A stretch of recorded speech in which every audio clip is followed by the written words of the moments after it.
सभी शिव भक्तों का बहुत बहुत स्वागत। भगवान शिव आप पर सदैव कृपा बनाकर रखे, यही मेरी प्रार्थना है। आइए शुरू करते हैं शिव पुराण की रुद्र संहिता की इस कथा को और जानने का प्रयास करते हैं कि ऋषि मुनि इस कथा के माध्यम से हमें क्या संदेश देना चाहते हैं। टॉपिक है शिवजी के दुर्वासा अवतार तथा हनुमद्वातार का वर्णन। नंदीश्वर जी कहते हैं कि महामुने, अब तुम शंभु के एक दूसरे चरित्र को, जिसमें शंकर जी धर्म के लिए दुर्वासा होकर प्रकट हुए थे, प्रेम पूर्वक श्रवण करो। अनुसैया के पति ब्रह्माक्त वेत्ता तपस्वी अत्रि ने ब्रह्मा जी के निर्देशानुसार पत्नी सहित ऋक्षकुल पर्वत पर जाकर पुत्र कामना से घोर तप किया। उनके तप से प्रसन्न होकर ब्रह्मा, विष्णु और महेश्वर तीनों उनके आश्रम पर गए। उन्होंने कहा कि हम तीनों संसार के ईश्वर हैं, हमारे अंश से तुम्हारे 3 पुत्र होंगे जो त्रिलोकी में विख्यात तथा माता पिता का यश बढ़ाने वाले होंगे। यो कहकर वे चले गए। ब्रह्मा जी के अंश से चंद्रमा हुए, जो देवताओं के समुद्र में डाले जाने पर समुद्र से प्रकट हुए थे।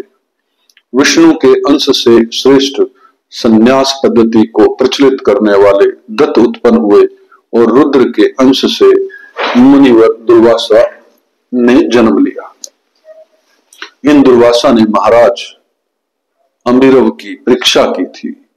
जब सुदर्शन चक्र ने इनका पीछा किया, तब शिवजी के आदेशों से अम्बरीश के द्वारा प्रार्थना करने पर चक्र शांत हुआ। इन्होंने भगवान राम की परीक्षा की। काल ने मुनि का वेश धारण करके श्री राम के साथ यह शर्त की थी कि मेरा साथ बात करते समय श्री राम के पास कोई न जाए, जो आएगा उसका निर्वासन कर दिया जाएगा। दुर्वासा जी ने हठ करके लक्ष्मण को भेजा, तब श्री राम ने तुरंत लक्ष्मण का त्याग कर दिया। इन्होंने भगवान श्री कृष्ण की परीक्षा की और उनको श्री रुक्तमणि सहित रथ में जोता। इस प्रकार दुर्वासा मुनि ने अनेक विचित्र चरित्र किए। मुने, अब इसके बाद तुम हनुमान जी का चरित्र श्रवण करो।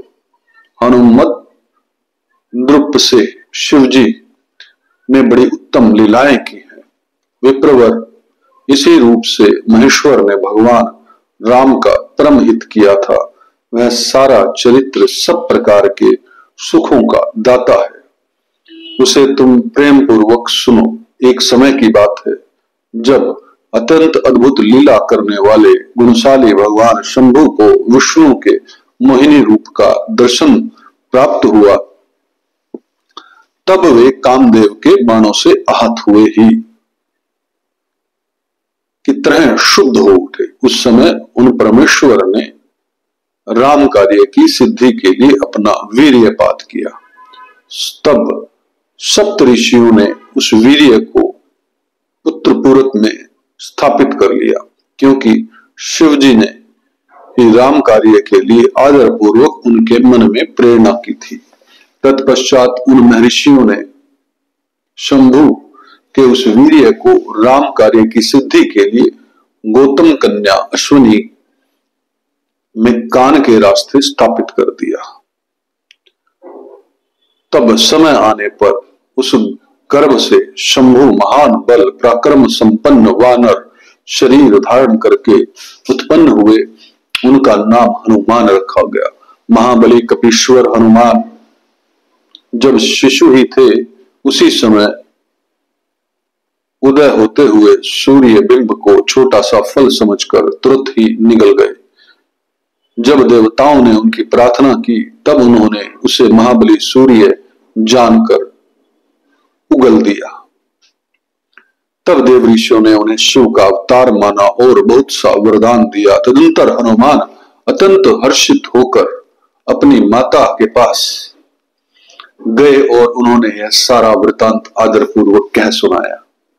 फिर माता की आज्ञा से धीर वीर कपि हनुमान ने नित्य सूर्य के निकट जाकर उनसे अनायास ही सारी विद्याएं सीख ली। तदंतर रुद्र के अंशभूत कपि श्रेष्ठ हनुमान सूर्य की आज्ञा से सूर्यांश से उत्पन्न हुए सुग्रीव के पास चले गए। इसके लिए उन्हें अपनी माता से भी अनुज्ञा मिल चुकी थी। तदंतर नंदीश्वर ने भगवान राम का संपूर्ण चरित्र संक्षेप से वर्णन करके कहा, मुने इस प्रकार कपि श्रेष्ठ हनुमान ने सब तरह से श्री राम का कार्य पूरा किया, नाना प्रकार की लीलाएं की, असुरों का मान मर्दन किया, भूतल पर राम भक्ति की स्थापना की और स्वयं भक्ता प्रगण्य होकर सीता राम को सुख प्रदान किया। वे रुद्रावतार ऐश्वर्यशाली हनुमान लक्षण के प्राणदाता, संपूर्ण देवताओं के गर्भहारी और भक्तों का उद्धार करने वाले हैं। महावीर हनुमान सदा राम कर्म में तत्पर होने वाले, लोक में रामदूत नाम से विख्यात, दैत्यों के संहारक और भक्तवत्सल है। तात इस प्रकार मैंने हनुमान जी का श्रेष्ठ चरित्र, जो धन कीर्ति और आयु का वर्धक तथा संपूर्ण अरिष्ट फलों का दाता है, तुमसे वर्णन कर दिया है। जो मनुष्य इस चरित्र को भक्ति पूर्वक सुनता है अथवा समाहित चित्त से दूसरे को सुनाता है, वह इस लोक में संपूर्ण भोगों को भोग कर अंत में परम मोक्ष को प्राप्त कर लेता है। शिव भक्तों, यह कथा यहीं पर समाप्त होती है। बड़ा अद्भुत चरित्र सुनने को मिला।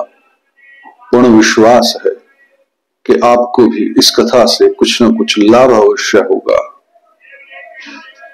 ओम तत्सत, ओम तत्सत, ओम तत्सत।